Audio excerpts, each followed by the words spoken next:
kind of hear them all the way through. It's Son House, Son House, Son House, Son House, Son House. It's Charlie Pat, Charlie Pat, Charlie Pat. Every track, you can tell who it is. With Robert's recordings, you hear a little bit of Son House, you hear a little bit of Willie Brown, you hear a little bit of Charlie Pat, you hear a little bit of Lonnie Johnson, you hear some of these four-house piano players in terms of the accompaniments.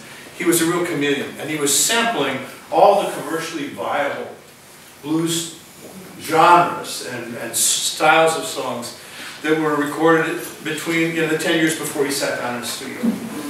So he became a real gateway drug for rock and rollers into the Delta Blues. He was an entree, and his records hear all these different styles. So he learned a lot from Lonnie Johnson's drop D settings. And this is Lonnie's The Malted Milk, Drunken Hearted Man. These are Lonnie Johnson's style.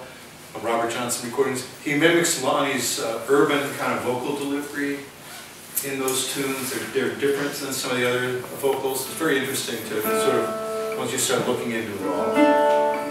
But this is the Broken Levee Blues about the 27th flood, just to follow that lovely tune. And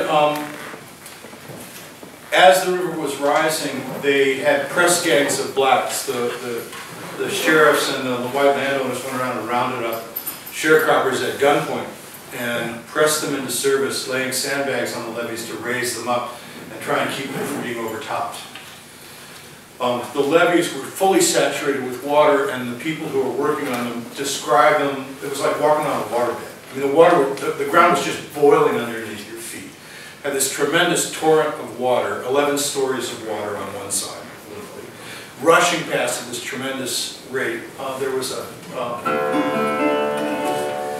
couple of mechanical engineers decided that they were worried about a train trestle on the Arkansas River, which was also flooding. And they parked a coal train full of coal on it, thinking the weight would stabilize the bridge. But the bridge shook so violently by the water going under it, going by the pilings, that it shook the train so violently that the coal caught fire. The train burned and the bridge fell in the river. Unanticipated consequences. But this is a song about those press gangs. And in the last verse, Lonnie does something that you just don't hear in recorded blues very much. He defies white authority.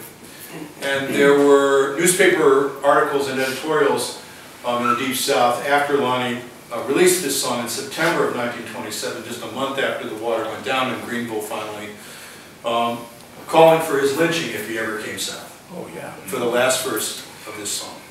It's a great guitar part too. I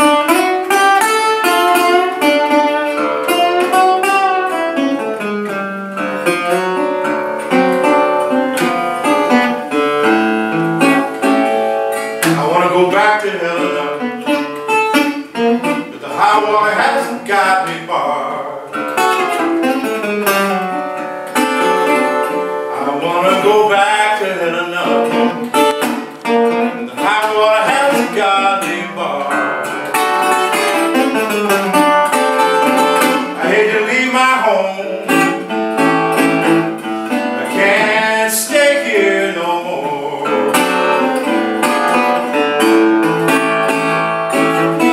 Water's all up round my windows,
Gibson I got out of Louisiana.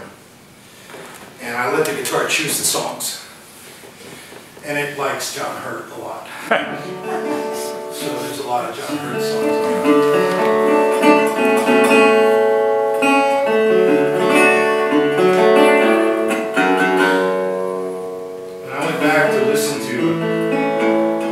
Recordings that have been released from his early Library of Congress recordings. When they found John in 1963, he was pretty sure that they come from Washington, D.C., which they threatened to take him back to, and he couldn't figure out how to tell them no, because they found his still, which was back in the woods in Avalon. You couldn't make any money sharecropping. If you're going to have any cash money for the family to buy stuff, you needed to make whiskey, and John did. And he figured that when two white men in shirt sleeves get out of a rental car and flag you down, Mississippi in 1963, you could be in a lot of trouble. For one thing, they might want to get you to register to vote, which would get your church burned down and your family killed. But also, he just figured that they were revenuers and that they caught him. And they started naming songs that he'd played, and he figured, oh God, they've got me dead to rights. So, and then they handed him a guitar, and he played some music for him and made some recordings. He seemed to be having a pretty good time. They said they're going to leave the guitar, we're going to come back in a couple months and take you to D.C. But damn. Going to jail in Washington, going all the way to Washington for making a little whiskey. They did come back and they carried him to Washington, D.C. He was there for about 6 weeks making recordings for the Library of Congress when he realized at some point, they didn't find my still. I'm still in business. But when a white man said go, John was just okay. What can you do? The whole thing's stacked against you. But this is one of the songs he recorded for the Library of Congress, one of these little simple 3-chord things that I don't think was released on any of his commercial recordings, so I found it when I was digging around. It's called Hey Honey Right Away. And what I like about this song that's on the record is the theme of the song, Hey Honey Right Away, and the pace of the song are entirely at odds with each other. This guy isn't going to do anything fast.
About 5 years ago, I started listening to, I do programs in educational settings on the African roots of American music, and I decided I wanted a little more Africa in my right hand. And so I've started listening to field recordings of acoustic guitarists from the Central African Republic, from Mali, Burkina Faso. The acoustic guitar went around the world with merchant sailors during the great folk scare of the 1960s, as they had enlisted in the merchant marines rather than get sent to Vietnam later. And when those boats came to port, the sailors would pour out into the bars in the port cities around the world, and the guitarists would go with them. African people saw these, like, you know, we could have one of those are pretty neat, and they started building them out of whatever was at hand. The universal string in West Africa is monofilament, it's fishing line. If there's water, there's fish. If there's fish, there are fishermen. There's not a guitar store on the corner. And so the koras and all those great stringed instruments of West Africa are strung generally with fishing line. And it doesn't have much sustain, and so in examining these guitar parts, I thought that I needed to get some of the sustain out of this remarkable self-amplified national guitar. So I've taken this probably an $8,000 or $9,000 national and turned it into a $2 African guitar by putting a napkin underneath the strings to kind of kill the resonance. And what that does is it tosses the African rhythms up in your face. This is a song that I wrote, it's on Thunder's Mouth. I wrote it as a very sad D minor blues.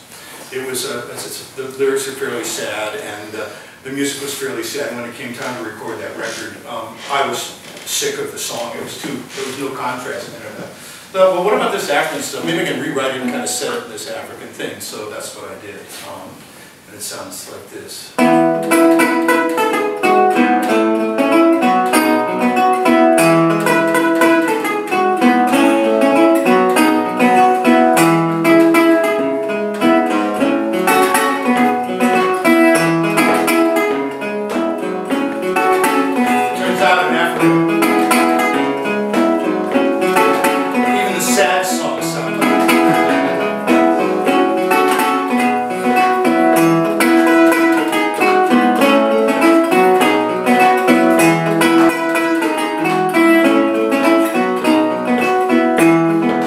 Take it, my stuff will fit. Maybe I'll just get rid of it. I need a place to call home, a little place of my own. I should get over this. Can't make the pieces fit. I should get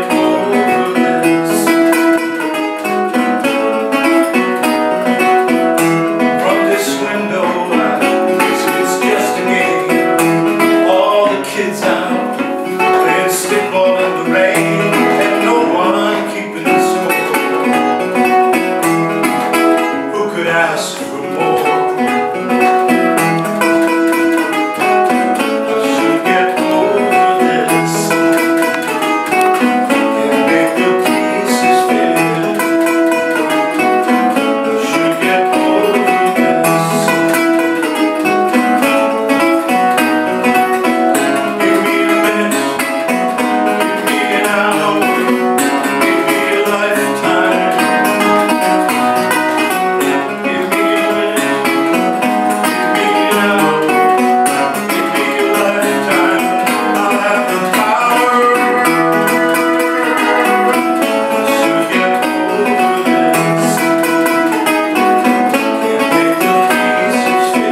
tuning. I don't recommend it for lightly built parlor guitars. This is a metal guitar. And the break angle of the strings over the bridge is important. If it's too steep, you can lose a cone when you tune up. And it also literally compresses both the cone and the sound of the guitar. So the flatter that angle is, the cooler the guitar will sound, the more open it will sound. I'm telling you this because I'm letting the guitar settle into A tuning. The first time I heard any part of this song, David Crosby sang one line of it between the last two cuts of the first Crosby, Stills and Nash record in 1969. And I thought it was the coolest lyric on the record, and I was mad they didn't record whatever that song was. And about 6 years later, somebody said, hey, I was playing old-time music at the time and listening to nothing except old-time music and playing John Hurt. And somebody said, you know, you like guitar music too, listen to this. And they dropped the needle on the first Robert Johnson record I ever heard. As I say in the middle schools, this is not a drug metaphor, this is how we used to listen to music. But anyway, halfway through one of these sides, here comes the tune, you know, the whole thing. And I was just absolutely transfixed. It's a beautiful love song, and it's achingly beautifully crafted, the guitar part and the vocal. And the second cut, the second surviving cut that was released when all the tracks were released, is fast. It's got 4 or 5 extra verses. And you can almost hear Don Law, the producer of the session, saying, you know, Bob, that's nice, but it'll never sell. Give us something a little more up-tempo. And Johnson launches into this thing, which is not, neither one of them were released when he was alive. So this came to light in 1962. Crosby sang, you better come on in my kitchen, 'cause it's going to be raining outdoors.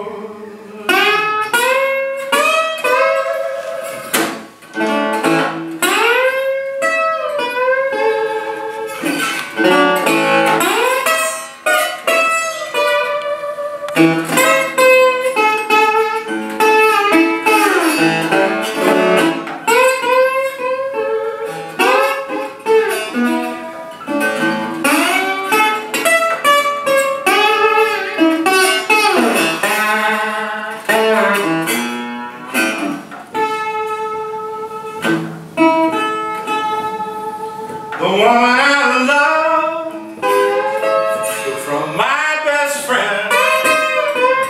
Some joker got lucky, stole her back again. You better come home in my kitchen, 'cause it's going to be raining outdoors.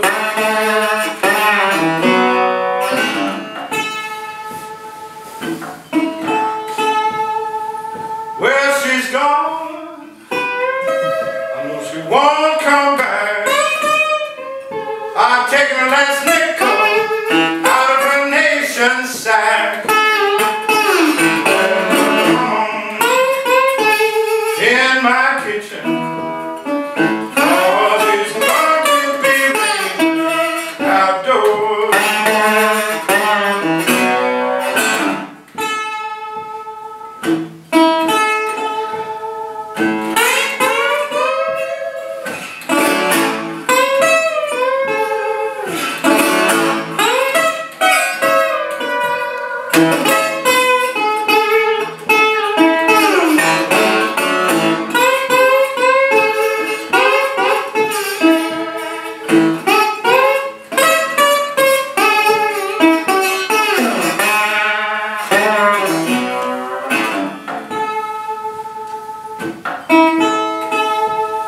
When a woman gets in trouble, everybody throws her down, looking for a good friend.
rotation for a little while because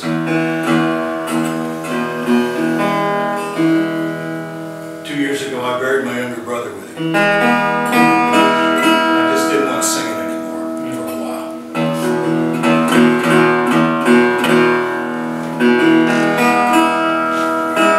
But George would want me to sing it because it makes people feel better. And the last thing he would want is for you to feel bad. Or me, that he's gone. It's a song that Stephen Foster wrote, and that may seem like a strange author to turn up in a blues set.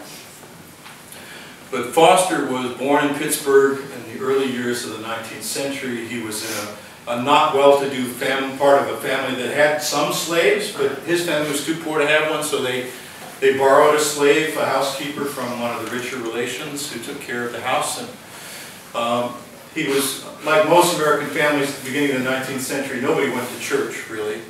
They went to bars. And, but they thought that Stephen should have a grounding in the Christian religion and the Bible stories and stuff. So they sent him to church with a black maid. So at 18 months to 4 years old, Stephen Foster was bouncing on some black grandmother's knee in the heart of the gospel church in western Pennsylvania. And he remembered all his life some of the songs he heard in those services, and as a mature songwriter later wrote songs based on those kernels of ideas that he harvested as a very young listener in the black church. And this is, we know from his song notes and notebooks that this is one of them.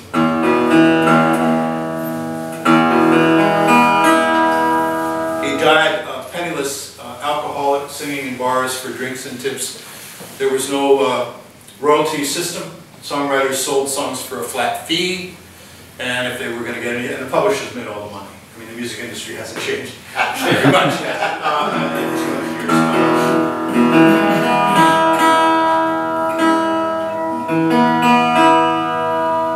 This is one of the last songs he published, 1857, as the country was verging toward what was sure to be a terrible civil war.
As we pause in life's pleasures and count its many tears, let us all taste the hungers of the poor. There's a song that will linger forever in our ears. Hard times again no more. It's a song and the sigh of the weary. Hard times come again.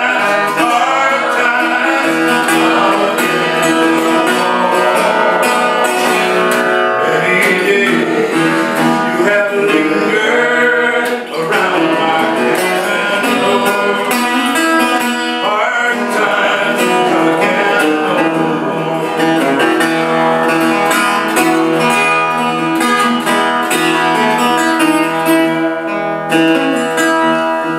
It's a song.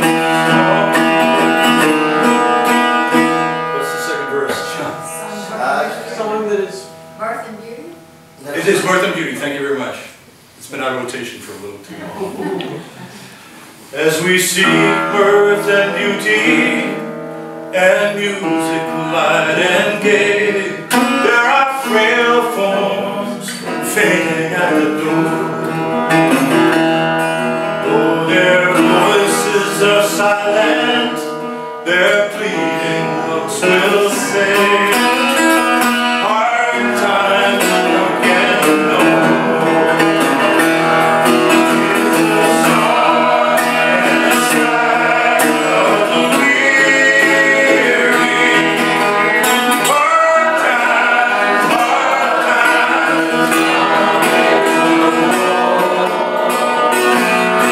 many days you have lingered around my cabin. Hard times again no more.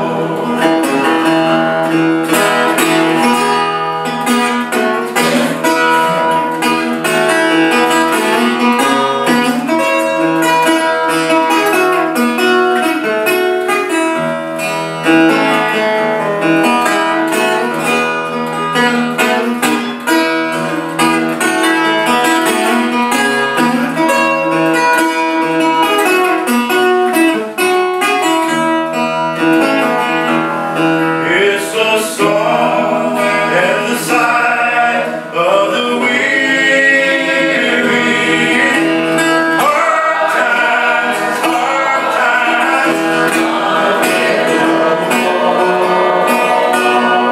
many days you have lingered around my cabin. Hard times again no more. It's a song that the wind blows across the troubled way.